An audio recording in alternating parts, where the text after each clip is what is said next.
SSTV. Hi, welcome to SSTV. ఈరోజు big boss ఎపిసోడ్లో ఏం జరిగిందో తెలుసుకుందాం. వీకెండ్ కాబట్టి నాగార్జున రాణి వచ్చేస్తారు. ఈ వీక్లో కంటెస్టెంట్స్ మధ్య ఎటువంటి గొడవలు జరిగాయి, ఆ గొడవలకి మెయిన్ రీజన్ ఏంటి, అవన్నీ కూడా సాల్వ్ చేసేసాడు శుభ్రంగా చూసి. అయితే నాగార్జున మాట్లాడుతూ ఉండగా ఎవరికి వాళ్ళు డిఫెండ్ చేసుకుంటూ వచ్చారు, కారణాలు చెప్పుకుంటూ వచ్చారు. అయితే వీడియోస్ని కూడా రివీల్ చేసి ఎవరు తప్పేంటో అనేది కూడా క్లియర్ చేసేసారు నాగార్జున. అలాగే రీతు మన రితుకి తనకి పార్ట్నర్కి మధ్య ఉన్న ప్రాబ్లమ్ని కూడా తను చేశారు. డెమాన్ ఈ విషయంలో నేను అడగట్లేదనే కదా నువ్వు అంత డల్గా ఉన్నావు, నేను అడిగాను నీకు ఇప్పుడు హ్యాపీయా అని చెప్పేసి అన్నాడు. రీతు తను ఎంత నేను మంచిగా చూసుకుంటున్నా కూడా తను కొంచెం ఫేక్గానే అనిపిస్తున్నాడు అని చెప్పేసి రివీల్ అయింది. వీళ్ళిద్దరు బాండింగ్ కొంచెం సెపరేట్ అవుతుందని చెప్పేసి అనుకోవచ్చు ఈ ఎపిసోడ్ ద్వారా. అంతేకాదు కళ్యాణ్ మరియు తనుజ బాండింగ్ కొంచెం స్ట్రాంగ్ అవుతుందని కూడా అనుకోవచ్చు.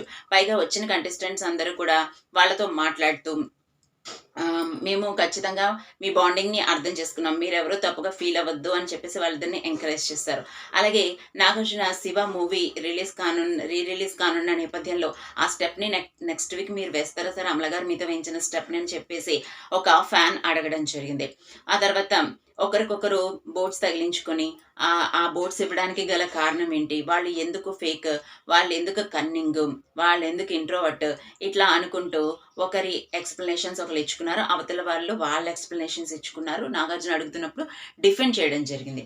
ఈ విధంగా ఈ వీక్ మొత్తం గడిచిందని చెప్పుకోవచ్చు. యాక్చువల్గా హౌస్లో మేమేం బంధాలని పెట్టుకోము, ఆ బంధాలతో మేము నడవము, బంధాలు పెట్టుకోవడానికి నేను రాలేదు అని చెప్పిన మాధురి మరి తనుజకి దెబ్బ తగలగానే తను ఎంతో ఏడ్చింది, తను ముద్దు పెట్టుకుంది. రమ్యాను కూడా పోతే పో అని చెప్పేసి తిట్టడం కూడా జరిగింది. అందరికీ ఎనిమి అవుతుంది. బంధాలు పెట్టుకోవడానికి రాలేదన్న మాధురి ఈ విధంగా బిహేవ్ చేయడం ఎలా ఉంది అని చెప్పేసి మాట్లాడి ఆ డిస్కషన్ కూడా ఇక్కడ రావడం జరిగింది. ఎందుకంటే ఒక హౌస్లో ఉన్నప్పుడు ఎక్కడికన్నా వెళ్ళి ఒక 10 మందితో మనం ఉన్నప్పుడు అందులో ఎవరో ఒకరితో ఒక మంచి బాండింగ్ మనకి ఏర్పడుతుంది. ఒక చోట ఎందుకంటే మనం మనుషులం కదా, ఖచ్చితంగా మనలో కొంచెం దయార్థ హృదయం ఉంటుంది.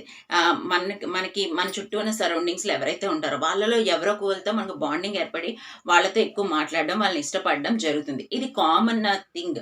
మీరు బయట ఉండి చూసి బాండింగ్స్ ఏర్పరచుకోకూడదు అనడం నిజంగా తప్పు. తను ఏ స్టేట్మెంట్ అయితే ఇచ్చి ఇంట్లోకి వెళ్ళిందో తను ఆ బాండింగ్స్కే బెండ్ అవుతుందని చెప్పేసి మాధురి విషయంలో అనుకోవచ్చు.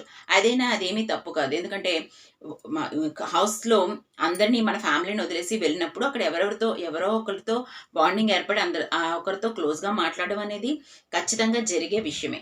ఏదైనప్పటికీ తనుజ కూడా అన్నది, నేను చివరికి వచ్చేసరికి మీరు ఇంట్లోంచి వెళ్ళిపోవాలని కోరుకునేది, ఎందుకంటే నేను గెలవాలని ఇక్కడికి వచ్చానని చెప్పేసి తనుజ అన్నది. ఎందుకంటే ఇక్కడ గేమ్ ఆడుకోవడానికే వచ్చాం. అంటే బాండింగ్ అనేది కామన్గా ఉంటుంది, మనం ఉండొచ్చు, నార్మల్గా మాట్లాడుకో, కానీ గేమ్ వచ్చినప్పుడు గేమ్ లాగే వ్యవహరించాలని చెప్పేసి తనుజ మాట్లాడానని చెప్పేసి నాగార్జునతో అనగా, రమ్య కూడా ఇలా బాండింగ్స్ పెట్టుకోనని చెప్పి మళ్ళీ ఇలా ఎందుకు పెట్టుకుంది అని చెప్పేసి మాట్లాడింది. అయితే సాయి శ్రీనివాస్కి నువ్వు వేరేగా చెప్పడం తప్పు, తను అనడం తప్పు లేదు, నువ్వు వెళ్ళి నన్నెందుకు పట్టించుకోవట్లేదని నువ్వు అడగడం తప్పు లేదు. ఆవిడ నువ్వెందుకు మరి సాయి శ్రీనివాస్తో గేమ్ ఆడావు, నా దగ్గరికి ఎందుకు రాలేదు, అప్పుడు నేను హట్ అయ్యానని చెప్పడంలోనూ తప్పులేదు. కానీ దాన్ని నువ్వు కన్వే చేయడం ఉంది చూసావా శ్రీనివాస్కి, అది తప్పు. అందువల్ల శ్రీనివాస్కి తనకి కూడా చాలా పెద్దగా గొడవైంది, ఇద్దరు గట్టిగా అరుచుకున్నారు. దానికి కారణం నువ్వే కదా రమ్య అని చెప్పేసి నాగార్జున చెప్పడంతో అసలు విషయాన్ని అర్థం చేసుకుని ముగ్గురు కూడా సైలెంట్గా కూర్చోవడం జరిగింది. ఏదేమైనప్పటికీ కూడా ఈ వీక్లో శనివారం కళ్యాణ్ సేవ్ అవ్వడం జరిగింది. కళ్యాణ్ ఆట అందరికీ కూడా నచ్చుతుంది, ట్రాఫీలో ఖచ్చితంగా ఉంటాడని అనిపిస్తుంది, ఎందుకంటే బికాస్ ఆఫ్ తనుజ. ఏదేమైనప్పటికీ కూడా మీకేమనిపిస్తుంది అనేది కామెంట్ రూపంలో తెలియచేయండి. లైక్ చేయండి, షేర్ చేయండి, సబ్స్క్రైబ్ చేయండి. SSTV.